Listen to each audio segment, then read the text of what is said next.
Hello guys, so I am coming to you today from Auto Studios and I'm so excited to be part of this video series where we are creating short videos to create awareness for autism. As some of you may know, April is the Autism Awareness Month and we decided to just do a video series to get us to learn and unlearn information about autism. Also, I would like to ask you guys to kindly join us on our social media platforms. The handles are just down there on your screen. Like, comment, share to your friends, family, colleagues. Sharing is really important to us because we need to get this word out. We need to have as many people as possible watching this content and also learning about autism. Today in this episode, I am privileged to be, joined by one of the founders of Dazzling Center for Autism. And I cannot wait for you guys to have to, listen to the story that he's going to tell us about his daughter and also his journey with autism. And, I think it's going to be a fun session. So guys, let's, he's joining us from I think, is it 1,000? I think 1,000,000 miles away. But because of technology, we can be able to talk to him now. So let's wait for him to connect and we continue with the conversation.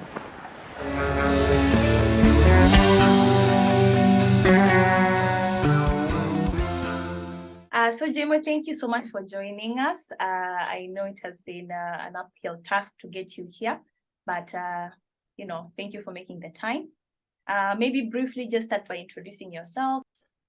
Well, it's always a privilege to come to this forum to talk about autism. It is something that I will grab and jump on any minute, any day, because it is so dear to me. And for me, autism is a big definition for me. So anytime you need Jemo to talk about autism, I'll always spare time and we share more about it. So to start with, my name is James Anyona Getenga. I'm a father with a child with autism. She's 8 years old. So Jemo, I understand that at some point you had to, leave the country and you left Tatiana at a certain place. Talk to us about how it is parenting from so far away. You can imagine, even when you are there, parenting is hard. Mm-hmm. It's hard because you are trying to understand each and every day. You are trying to understand something new about her behavior or something. So compound that when you are so many miles away, mm-hmm. There is a time difference, and then you can't really explain to her why you used to be there all the time. Mm-hmm. And now the only place that she can see you is over the phone. And she cannot see you at the exact time she wants to see you. She has to see you when maybe she's concentrating on something. So parenting from far is not easy. It's not something that I had wished to do, but due to unavoidable circumstances, I'm here and we are facing it. The best part is technology has really solved some of the problems, and then we understood that there are things that we cannot control. So her mom has really played a key role.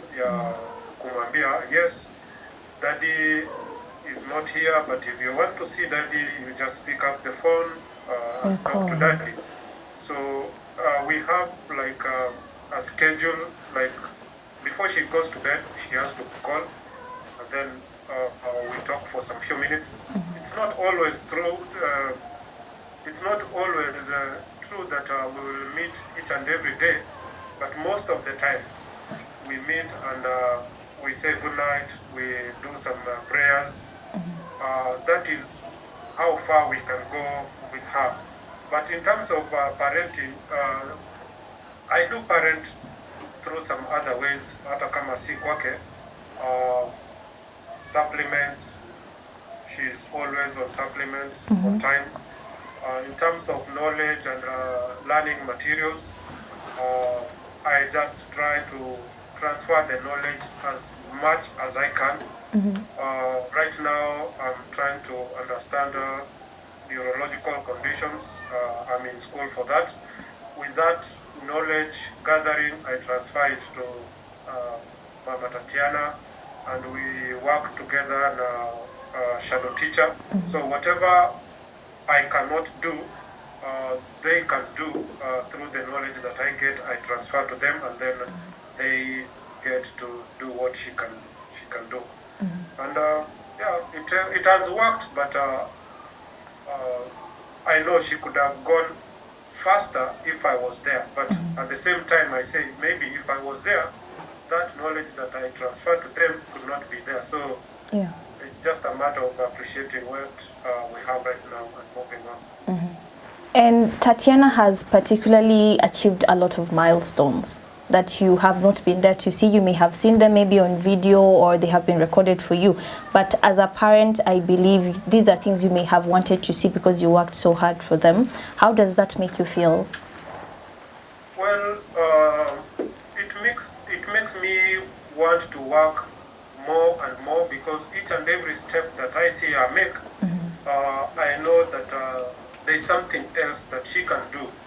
For me, I know she has a great potential, and we are working towards that. Each and every progress is a step towards the bigger goal, and we live under the acceptance that one little step is very important. So I know that it is difficult. I'm not there, but we are not there yet. So we are still learning. We are still getting new ways and methods on how to handle them. Like she's becoming a teenager very soon. How will we swim in that journey? So that is what we are learning and preparing for. And I also understand that part of Dazzling's work is preparing these children to be integrated into regular school. And we have seen that a few of these students have been integrated into regular school, and Tatiana is one of those kids. So as a parent, how does that make you feel, and how has been, you know, the integration process been for you? Well, the first thing that we have at the back of our minds is that these kids were born to a society, a bigger society that is integrated. So our main objective is, number one, to make them understand that they are not special, and we cannot create a world that is special for them alone. So what we do at Dazzling is try to enable them live with the challenges that the society outside there. And we try to impact them in a way that when you go outside, this is what you will get. So by preparing them, the effects zenye zitaenda kuwapata huko nje zinakuwa less impactful, ama zinakuwa rather than negative impact, inakuwa positive impact. So we try to teach them that the society is like this. You will live with the society like this. But at the same time, we try to teach the society that we have these kids, please handle them like this and this and this. So that is how we are going about it in terms of integration.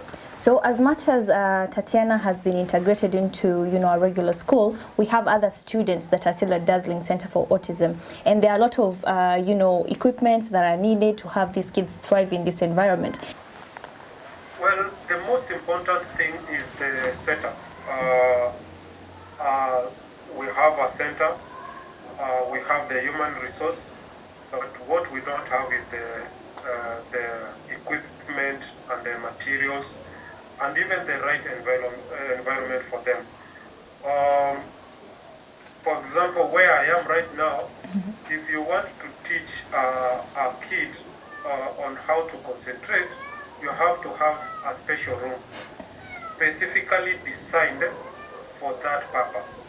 But right now at Dazzling Center, yes, we have the room, but we don't have the materials, we don't have the right setup. So with the right setup, I believe that the kids will be able to progress on a timely manner. That is why it is our goal this year, and it has always been our goal to get well-wishers to support us and get the right materials for these kids to be able to benefit. The unfortunate thing for us is we are running against time because we are missing on something called early intervention. Each and every day that passes is an opportunity wasted, because as they grow, they will be missing something each and every time.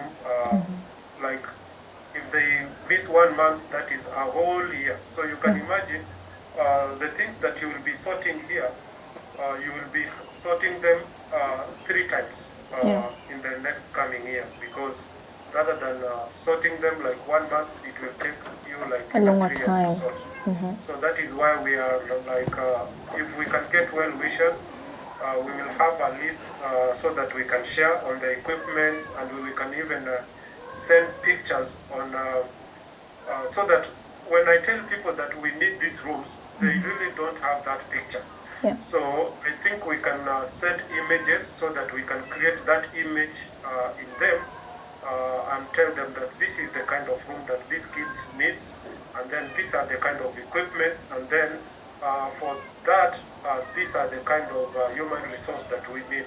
Already we have the human resource, but we don't have the materials and the right setup. And maybe, Jemo, as we wrap up this conversation, talk to our viewers and also even the parents who are watching who are yet to accept their autistic children, or also just allow them to be outside in the world. What can you tell them?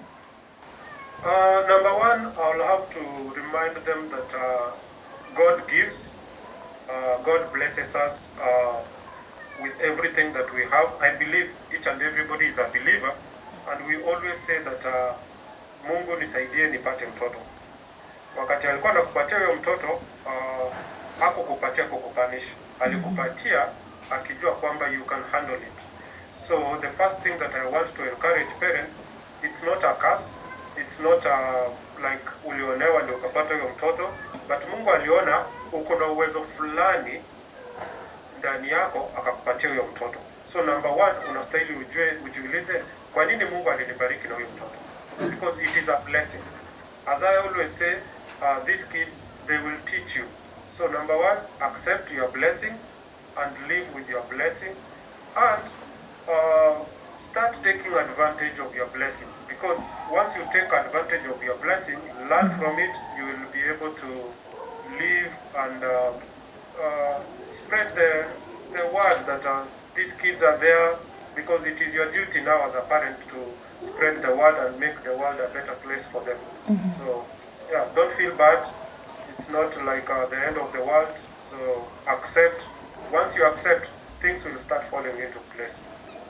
Well, I want to thank you, Jemo, for giving us a glimpse into your life and letting us into your, your family. We appreciate you so much. Tunajua tumekuamsha asubuhi sana, but thank you for making the time. And we're going to continue having this conversation, because I think this is just the beginning, and we want to continue talking to people about this, because I think the more you speak and the more you repeat all the time. So we will continue with this conversation, and you have a lovely day. Thank you so much. Anytime, any day, I'll be there to share with you and spread the word. Thank you. Goodbye. So guys, as a community, I believe there is so much more that we can do to be supportive, not only of these parents, but also of these children.